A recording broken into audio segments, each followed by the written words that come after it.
Hello guys, welcome to my channel. दोस्तों, आज हम लोग political science semester 2 major paper 3 का इम्पोर्टेंट क्वेश्चन प्लेटो के न्याय की अवधारणा का आलोचनात्मक परीक्षण करेंगे। दोस्तों आप चैनल पर नए आए हो तो प्लीज़ चैनल को सब्सक्राइब करें, वीडियो को लाइक करें, कमेंट करें, शेयर करें। ठीक है, तो गाइज अब हम लोग जानेंगे प्लेटो के न्याय की अवधारणा के बारे में।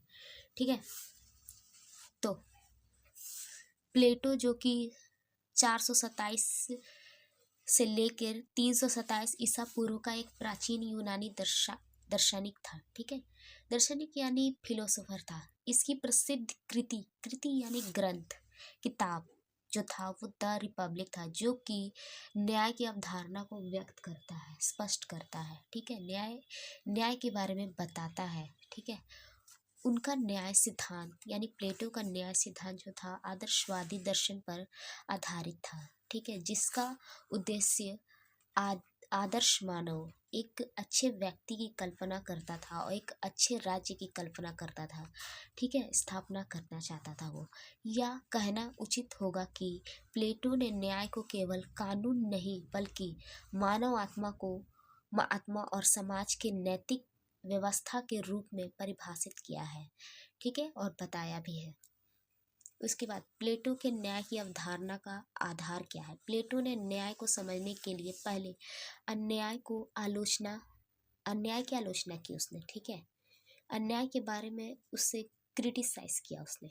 ठीक है, फिर सकारात्मक रूप से न्याय को परिभाषित किया। एक पॉजिटिविटी से उसने न्याय को, जस्टिस को परिभाषित किया, डिफाइन किया, जो कि न्याय शक्तिशाली का हित मानते थे। प्लेटो के अनुसार न्याय नैतिक सत्य है। ठीक है, ना कि शक्ति का परिणाम है। आत्मा में न्याय की अवधारणा क्या है। प्लेटो के अनुसार मानव आत्मा के 3 भाग होते हैं, बुद्धि, उत्साह या साहस या इच्छा। ठीक है, बुद्धि क्या, जो खुद को कंट्रोल कर सके। ठीक है, सत्य का ज्ञान और निर्णय लेना। ठीक है, उसके बाद साहस, उत्साह में सम्मान, वीरता और साहस दिखाना। ठीक है, साहस के साथ जीना। इच्छा, भौतिक इच्छाएं, खुद की इच्छाएं और वासनाएं जो कि व्यक्ति चाहता है करना, पाना। ठीक है, उसके बाद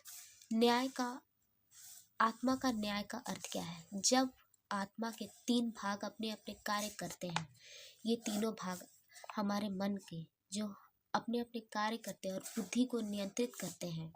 ठीक है, हमारे माइंड को नियंत्रित करते हैं, तब आत्मा में संतुलन उत्पन्न होती है। तब हमारे अंदर एक संतुलन उत्पन्न होती है। यही संतुलन न्याय है।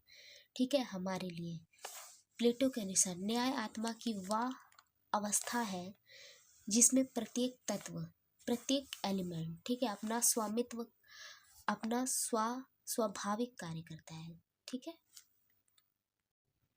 दूसरा पॉइंट, राज्य में न्याय की अवधारणा क्या है। ठीक है, प्लेटो ने आत्मा की संरचना के समान राज्य को भी 3 वर्गों में बांटा है। जैसे उसने अपने न्याय को 3 भागों में बांटा था, उसी तरह राज्य को भी। ठीक है, बुद्धि, साहस, इच्छा। दार्शनिक शासक। ठीक है, साहस में सैनिक रक्षा वर्ग आते हैं, इच्छा में उत्पादक वर्ग। ठीक है, राज्य में न्याय तब स्थापित होता है जब दार्शनिक शासक शासन करता है। ठीक है, जो कि एक फिलोसोफर शासन करता है। ठीक है, सैनिक वर्ग रक्षा का कार्य करे। ठीक है, उत्पादक वर्ग, ऐसा कोई व्यक्ति जो कि किसी चीज को उत्पादन करके अपनी योग्यता के अनुसार, ठीक है, अपने आर्थिक स्टेबिलिटी को स्टेबल करता है, उसे उत्पादक वर्ग कहते हैं। ठीक है, गतिविधियां संभाले, अपनी रोजमर्रा के जीवन को संभाले। कोई भी वर्ग यानी कोई भी व्यक्ति दूसरे के कार्य में हस्तक्षेप ना करे। ठीक है, यही है राज्य में न्याय। ठीक है, तीसरा पॉइंट, न्याय की स्वतंत्रता का उपेक्षा। प्लेटो के न्याय में व्यक्ति से अधिक राज्य को महत्व देना, व्यक्तिगत एक स्वतंत्रता, खुद की स्वतंत्रता और अधिकारों को स्पष्ट चर्चा नहीं होनी चाहिए। इसके बाद दार्शनिक राजा की अवधारणा क्या है। प्लेटो मानते थे कि केवल दार्शनिक ही सही शासन कर सकते हैं, यानी एक दार्शनिक, एक फिलोसोफर ही शासन कर सकता है। ठीक है, समानता के सिद्धांत का अभाव, समान राजनीतिक अधिकारों के पक्षधर नहीं होना चाहिए। इसके बाद सभी नागरिकों को सम्मान नहीं मानते थे, एक समान नहीं मानते थे। ठीक है। आलोचनात्मक परीक्षण, पहला पॉइंट। ठीक है। अव्यवहारिता, प्लेटो के न्याय की अवधारणा में अव्यवहारिक है, क्योंकि यह मानती है कि समाज में प्रत्येक व्यक्ति अपनी योग्यता और स्वभाव के अनुसार कार्य कर सकता है। कोई भी व्यक्ति में, हर व्यक्ति में, प्रत्येक व्यक्ति में कुछ न कुछ योग्यता होती है। ठीक है। वो अपने योग्यता और स्वभाव के अनुसार कार्य कर सकता है, कोई भी कार्य कर सकता है। ठीक है। असमानता, प्लेटो के न्याय की अवधारणा असमानता को बढ़ावा देती है। ठीक है। जो कि इनइक्वालिटी है, क्योंकि यह मानती है कि कुछ लोग शासक होने के लिए पैदा हुए हैं। ठीक है।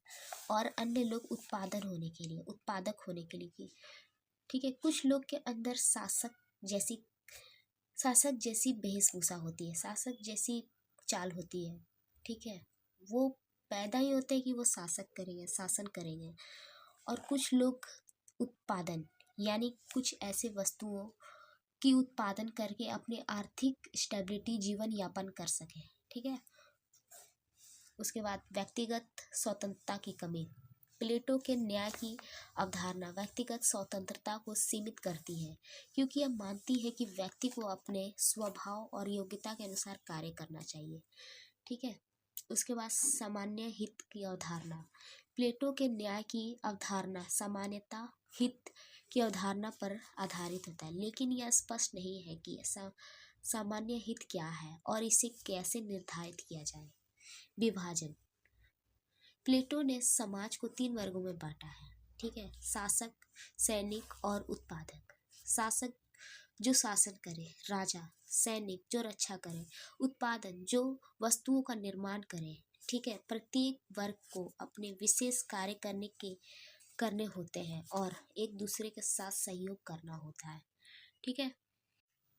आई होप गाइस वीडियो अच्छा लगा तो प्लीज़ चैनल को सब्सक्राइब कीजिएगा, वीडियो को लाइक कीजिएगा, कमेंट कीजिएगा। Thanks for watching.